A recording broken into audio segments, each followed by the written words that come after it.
preaching heaven bound. The devil went down to Georgia, but he didn't stick around. This is God's country. God's country right here in Sedona, Arizona, folks. Hey, I know you guys are still in the deep freeze in Nashville, and I'm thinking about you, praying for you, hoping you thaw out. But I wanted to give you another episode right now. I got to sit with Nashville producer Scott Hendricks. Great guy, one of the best in the biz. He's been around. He's done it all. Something like 82 number one country songs he's produced. Blake Shelton, Dan and Shay, to name a few. I can't think of them all right now. He's just a great guy. He's an Oklahoma boy. And I really enjoyed our chat. Let's roll the tape, man. Scott Hendricks. Run that up, Rico.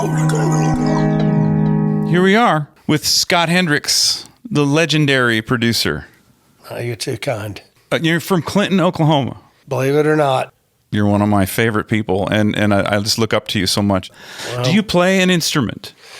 You know what? Junior year in high school, I was the all-state bass guitar player for stage band. And then in my senior year, I switched to guitar, and I became all-state guitar player my senior year. And I thought, man, I'm pretty good if I'm all-state 2 times.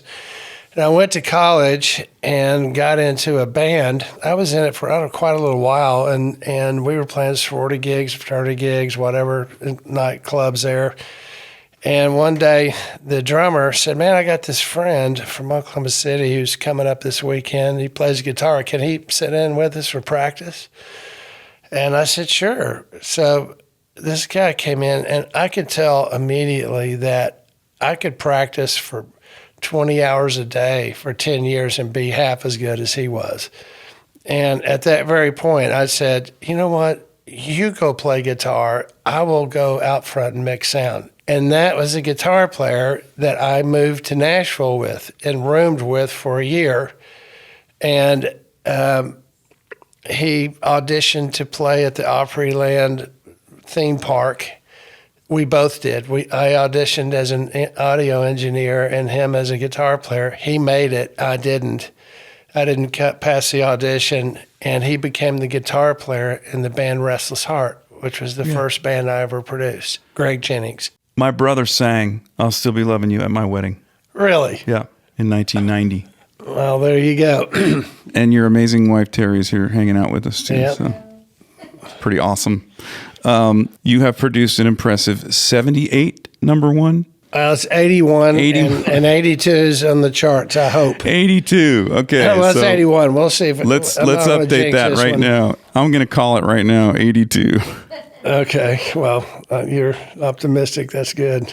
You're not only an amazing producer, but you have quite a history as a record executive as well. Capitol, Virgin, Nashville, and Warner. Actually, it wasn't Capitol. I was hired to take over Liberty and Patriot. And part of my stipulation was, I'll do it if you let me change the name back from Liberty to Capitol, because who takes Ford or Chevrolet and says, you know what, I think we need to change this name to Kia. Yeah, just something other than an iconic name. Yeah. And Capitol to me meant something because that's where the Beatles came out in America. Absolutely.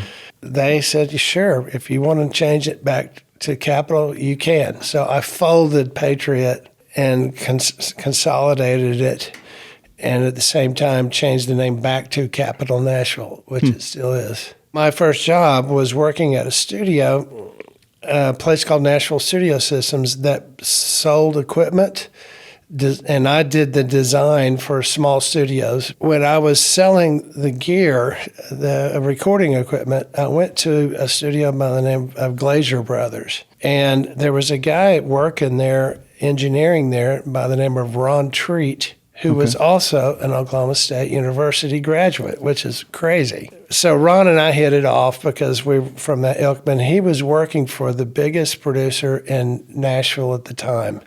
and in country music, and that was Jimmy Bowen. And Jimmy Bowen allowed me to hang out. So for 9 months, when I got through every day at 5 o'clock selling gear and drawing studios, I would go over to Glazier Brothers and hang out and literally sit in the back and observe. And there weren't anything like assistant engineers back then. It was just Ron. So I started acting as though I was an assistant. I figured out he needs a cord, he needs a cable, he needs a mic, he needs this, or if they need food, I'd go get it. If they needed alcohol, I was old enough to go buy it, I'd go buy it and bring it back to the studio. And I was there every night for 9 months until the doors closed. And Jimmy Bowen was there, and I got to know him through the process. And 9 months later, Jimmy Bowen and Ron Treat decided to move to another studio, soundstage. And Tom Paul Glazier, one of the original Outlaws with Waylon and Willie, owned the studio. So who am I going to hire? You're taking my engineer with you. And he goes, yeah, why don't you hire that kid who's been here for free for 9 months? He knows where every cockroach in the building lives. And he said, all right. So Tom Paul hired me. And I don't know, I guess it was 20-something years later when Jimmy Bowen left Liberty and Patriot as the president of Liberty and Patriot and producing records. I followed him in. That shows how just hanging in there and showing up and being that guy that sort of does whatever they need eventually leads to something. Yep. You know, I've always said ignorance is bliss. And but I've always realized, you know what, I'm probably the least talented person in the room, but it's going to be hard for anybody to outwork me. You know, I was also teaching college at the time. I was teaching at Belmont. It was very long days, getting up early, going to teach, and then going to Nashville Studio Systems, then going to hang out at the studio. And then once a year had passed and Tom Paul had hired me as full-time staff engineer at Glazier Brothers, I was working till 12, 1 o'clock in the morning, getting up and teaching school, going back to the studio, and it was a grind, but I loved every second of it. I learned a lot. I'll bet. Yeah. Yeah. When did you know, was there like a pivotal point where you're like, I know what I want to do as far as being a producer? You know what? When I moved to town, I've said this many times and people don't believe it, but it's true. I did not even know what a producer was. I didn't know what a number one song was. I never heard of that. I mean, honestly, I'd gone from a 4-track studio back in Stillwater to this 24-track world-class studio at the time where a lot of records, and during that 9 months, I mean, I was witnessing, Jimmy Bowen produced a Merle Haggard record. So I did a Merle record. One Saturday, Merle had me come over to his house to wire up his stereo. We did a Hank Jr. record. We did a Conway Twitty record. We did a Roy Head record. There was several, and there was more in there. But I got to witness and be a fly on the wall of some really iconic recordings. And so I was a kid in a candy store. It makes sense to me that that's sort of where you started out, because when I hear something you've produced, I hear a lot of those influences, from those classic recordings. I don't know. It could be. I mean, I spent most of my life working on a farm, and from the day school was out till the day school started. And I make it sound like it was a prison sentence. It wasn't. But my parents would literally take me when I was 12 years old to my grandparents' farm and my uncle's, 30-something miles away from my hometown, but I was there for the whole summer. And, from age of 12, I was driving combines and tractors and big wheat trucks down the highway at age 12. We would work, like farmers work. They work really hard, but we had a radio. So I would listen to that radio 12 hours a day. And it wasn't country that I was listening to, really. I didn't even know there was different formats. I just had it on the station. I don't even know what it was, but it was basically top 40, I guess.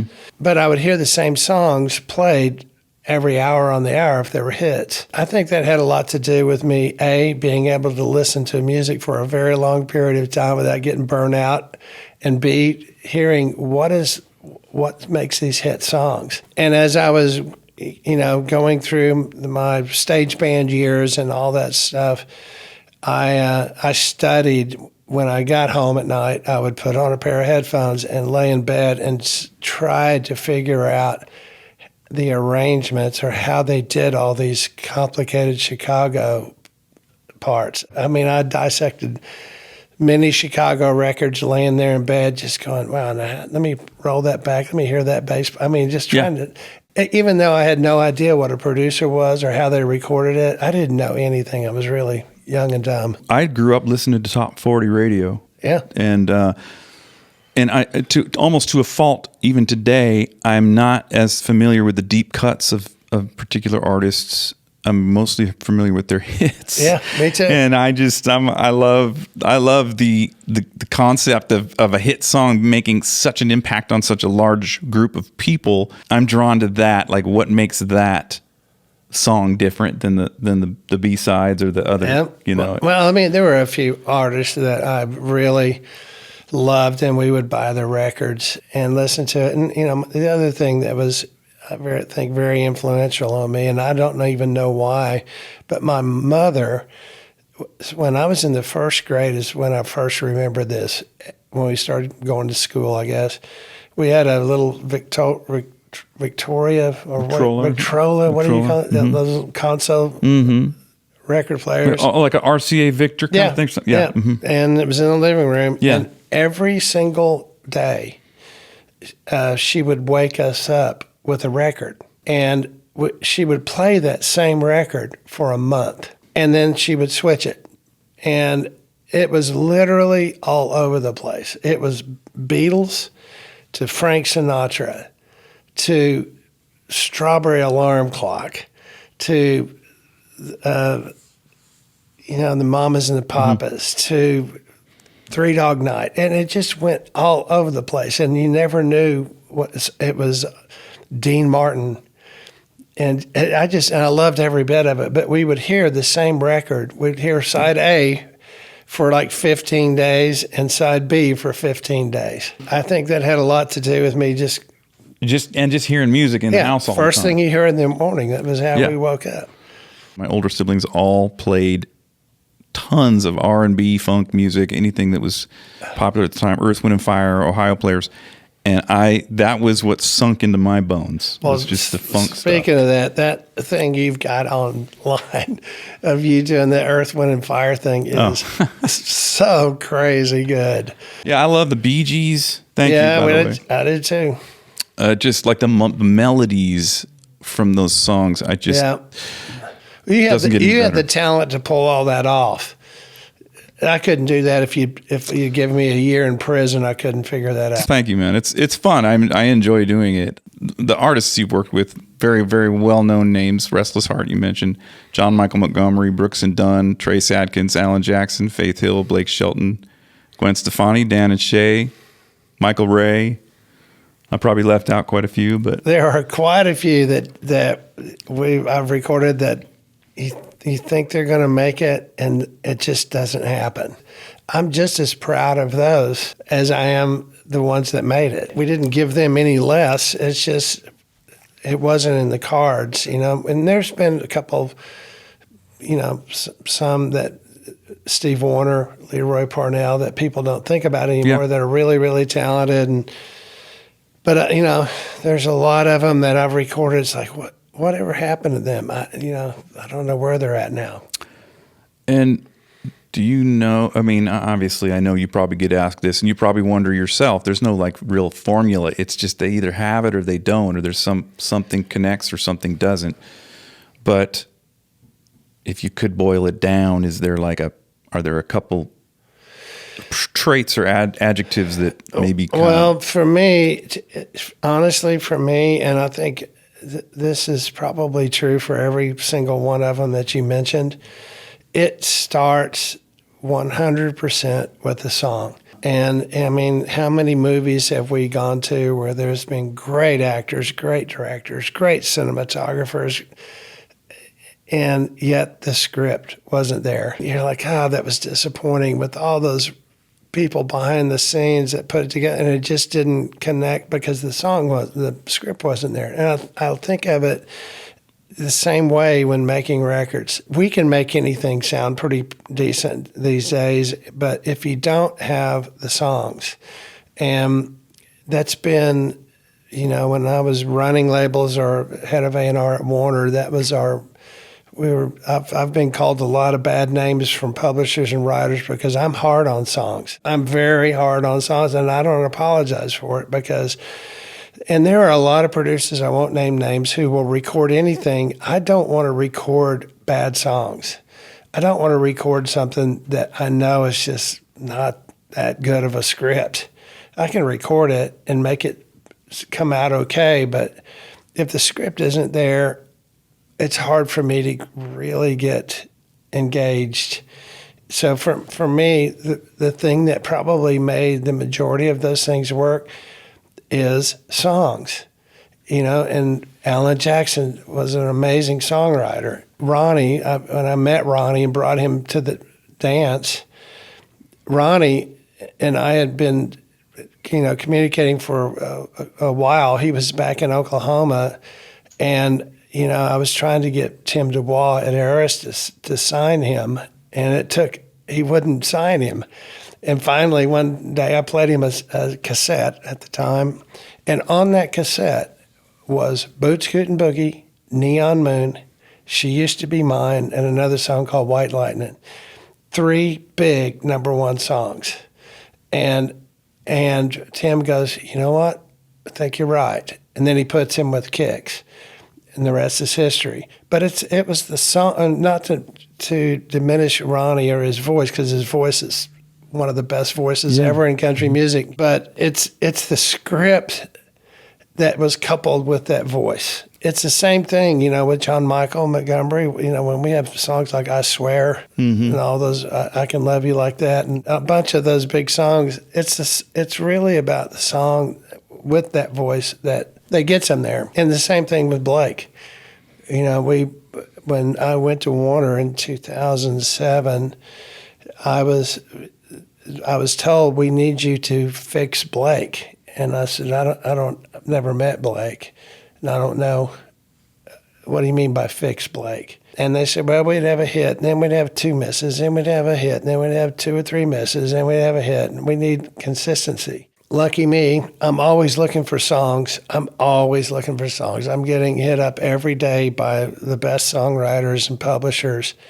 Not people off the street that think they can write a song. They have to go through the filter of a legit publisher before I'll accept it. But, that are sending me songs. And so I put the word out to the same people I've been getting songs from for decades. And literally within a week, I get a song that I just went, wow, that's an amazing song. And it was written by 2 songwriters who had never even had a cut. And it was a song called She Wouldn't Be Gone. And it was a very challenging song to sing. And we cut that song, and it went #1. And then I think we had 17 #1s in a row before we broke the streak, and we took a gamble on a song that it was a gamble, and the gamble didn't pay off. It broke our streak, but he wanted to do it. So I think it really does end up being about the song. Yeah. And whether it connects. I mean, that's the first thing they connect with. And as they hear something, they hear the song, whether they know who the artist is or not. And typically it's the song that gets them. Sometimes the voice gets them before the song, but it's usually the song and the voice, or a combination thereof. And, it doesn't matter. Nobody can tell me, hey, was there a harmonica on that record or not? They don't care about the production of it as long as you don't mess it up. I was going to pull up a quick quote of an article, and I really resonated with what this particular quote was from you. Oh, boy. You can produce a bad record on a great song and it will still sound okay. Songs were everything to me, which just echoes what you were just saying. And you said, when I wasn't producing my own records, I was engineering next to Barry. If I had to put it into one word, it would be feel or pocket. Barry showed me how to pursue it and how to recognize it when it arrived. Jim Ed Norman, who was the president of Warner and who had kind of helped me in so many ways before, he was a great mentor to me. I love that man. He called me one day and he goes, "Hey, have you ever heard of Barry Beckett?" And I said, "No." And he goes, "Well, he's like the band leader of the Muscle Shoals rhythm section, the famous, and he's moving to town and he's looking for an engineer to work with. Would you consider mixing something for him?" And I said, "Of course, sure, I'd love to." So somebody sent out a tape, and I called and I said, "Well, let me mess with it tonight, and why don't you come in tomorrow morning and we'll close it out and see what we need to do to get it where you want it." So I mixed it as good as I can mix it. And I thought I had nailed it. I mean, I really, when I went home that night at whatever time it was, midnight or 1 o'clock, I thought, I've got this really close. And I came in the next morning early and tweaked it a little bit more before Barry got there. And Barry shows up and he's this really big, intimidating guy. He just looks like he's going to tear your head off. And he's always having a cigarette hanging out of his top lip, straight down. And I said, "Well, Barry, why don't you go in there and listen to this thing?" And I showed him, here's the speaker selection button, here's the volumes, rewind, and want that. I'm going to grab a cup of coffee. So about 20 minutes goes by and he comes walking out and he's standing at the door with that cigarette hanging out. He goes, "You ready?" And I said, "Yep." So I roll in there and I roll up to the desk and stretch out. It's like, "Okay, what you got? What are you hearing?" He reaches up and he grabs all the faders and pulls them down. And I was just like someone had thrown cold water in my face. It's like, who has the audacity to I was on an SSL, so I knew I can get it back. Yeah. But who has the audacity to do that? I just met this guy 20 minutes ago. And I was just sitting there and I was just so stunned I didn't even know what to say. And he goes, "All right, we're going to start with this right here." And he pushes up the hi-hat fader. And I'm thinking to myself, oh my gosh, here we go. We're going to be here for a while. We're going to start with a hi-hat, really? And that's amazing. By the time we got that mix massaged back into place, I was a dog with a tail between its legs. Wow. I could not believe how much better it was than what I had labored over. And I had a lot of number ones at this point as a mixer. And I just turned to Barry and I said, "Barry, I don't know what I got to do, but I want to be by your side." And so, I mean, he taught me, and it's hard to say it. Feel, we get into, we were on 2-inch tape at the time, and I was razor blading out micro slivers of tape, all kinds of stuff that he had taught me. And he was a keyboard player, and he just was a master musician, and he wasn't fancy. He wasn't like he could outplay some of the keyboard players at the time, but he just had a feel about him, and musicians respected him. I don't know how many albums we did together. We did half of an Etta James record, which was pretty cool. And he just was I just loved how he showed me where Muscle Shoals pocket was. And this was long before Pro Tools.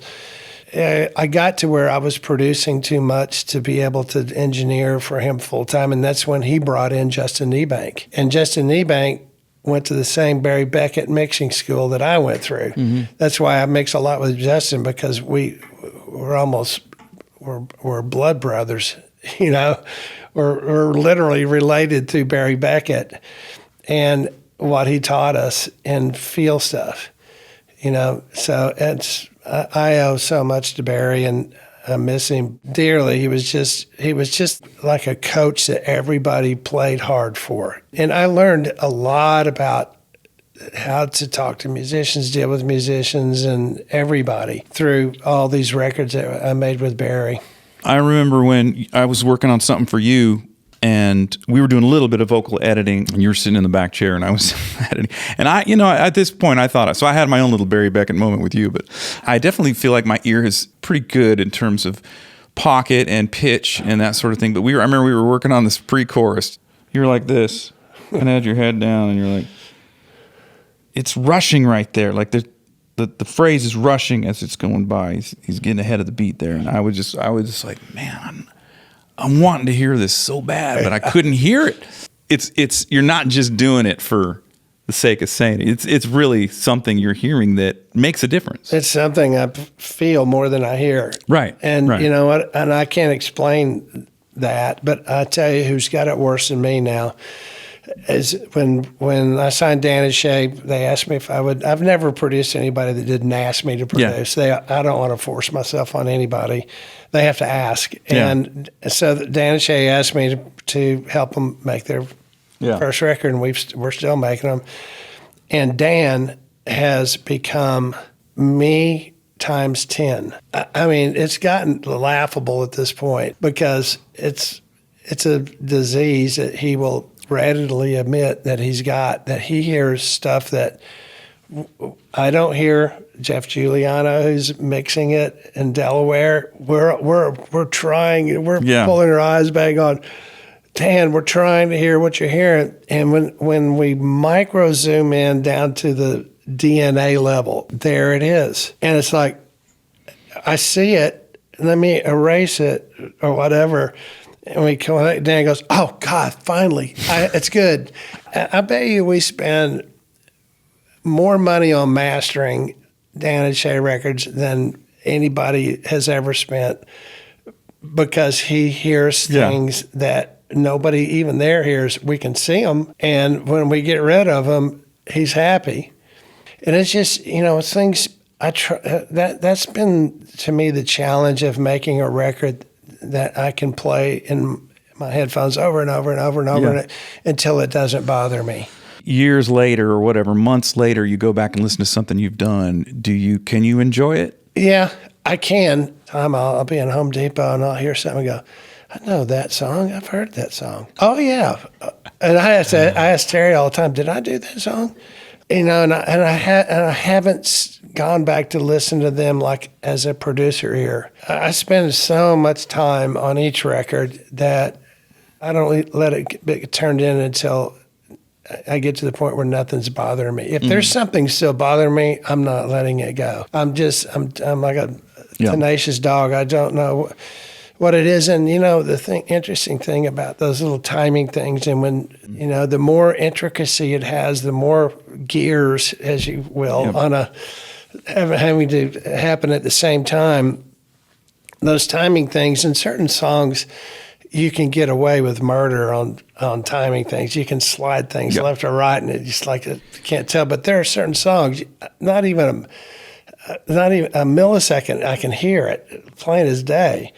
And well, especially the more you line things up, the more it all has to line up. The more it all has to line up, and to get it to where it feels like it's just butter and it's melted together, and you can just.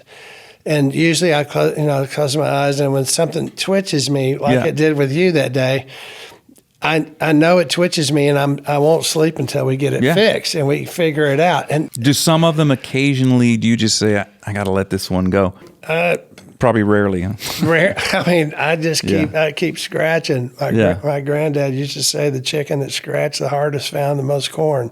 I try not to put something out there that I know bothers me, because I know even if I'm subconsciously listening to it, it's going to snag me like a bass grabbing a fish hook. As soon as it goes by, I'm going to be, oh, that was that part that triggered me before. So I'm trying to, it's a problem. Most people probably don't hear, but yeah, I'm a big fan of it, you being happy with it. I think that matters. Yeah. Do you prefer to get a demo that's more like a work tape or a finished out demo? Does it matter? It doesn't matter to me, honestly. And I think, I've cut all kinds of work demos, guitar vocals, piano vocals. You're listening to the vocal and the melody mostly. I'm assuming, it depends on the song. If the lyric and the melody. The song needs something to let it move along. Yeah. If it's got a really catchy hook thing there have been several times on records where there was what song was it? Hillbilly Bone. Mm-hmm. It's one of those songs that Craig Wiseman wrote. We went in to record it, and musicians listened to the demo. We went out to start recording it, and man, the acoustic guitar part just sounded. I said, do you have a crummier guitar in your case? And he said, no. So I called Craig, and I said, Craig, I can't. The guitar part, which was it's like Boys Around Here or something? Boys Around Here. Yeah. I think it may have been it. Yeah. And I said, I can't get all the guitars we tried on it. They're just too pure, they just aren't ratty enough. He goes, dude, I paid $100 at a pawn shop for that guitar.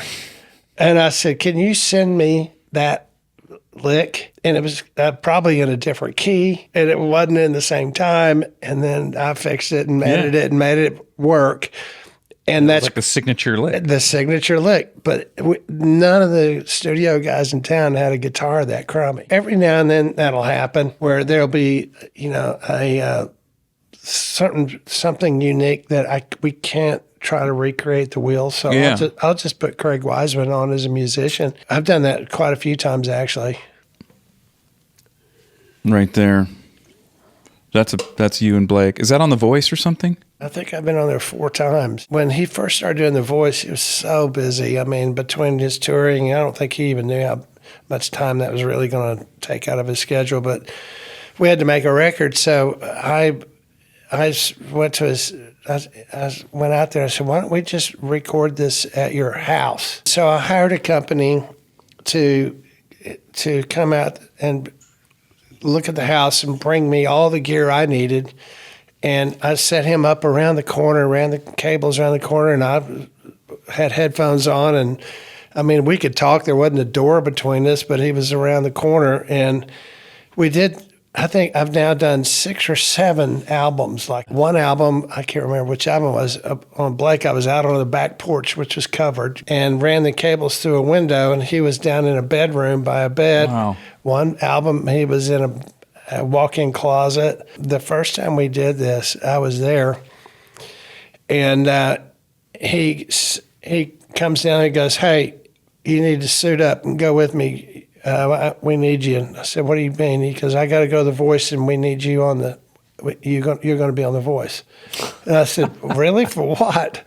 He goes, you're going to be a mentor. That was the first time. And one time we recorded his team early on in the season where he had, I think there was 10 or 12 of them, and we were in the process of making a Christmas record. They wanted to film a part of him surprising his team that we're going to sing as a choir on this Christmas song. So we went to I forget which studio it was out there, Sunset Sound or somewhere, I don't remember. And the voice crew came in and filmed the whole thing. As when they came into the studio, they had no clue what they're doing. And he goes up and says, well, we're here tonight because you're going to be recording on my album, which can you imagine how crazy thrilled they would be? So we did that. And we've, been on it several times. Yeah. And I've been out there dozens of times, but. That's a nice picture of you. That was when I was inducted into the Oklahoma Hall of Fame. I kind of had it doctored up a little bit. You need to. Oh, yeah. That's pretty funny. I wish I knew how to do that kind of stuff. It's pretty easy. I can show you. Would you show me someday when you're not so busy? Chat GPT. Will that do it? Yeah. What? It's ridiculous. Yeah. Oh, I need a tutorial lesson. That's the tip of the iceberg. Oh, Here's a good shot of you and Alan Jackson. This is a nice, good-looking mullet there. I like that. Yep. I didn't have time to get a haircut back then. That's a good-looking mullet. Dang. I was too busy to get a haircut. You remember that? I can't even see that. What is that? That's you, me, and Blake in my studio. Why do I look so short in that picture compared to you guys? We were standing on our tiptoes. Well, you're 6'5", 4 then. I'm about 6'2.5", and I think No I think kidding. I'm shrunk down to 6'2" now. But we were standing on our tiptoes just to make you look small. Okay, I want you to critique this song, and then we'll wrap it up. Okay, I'm scared. This song's called "The Man from Oklahoma."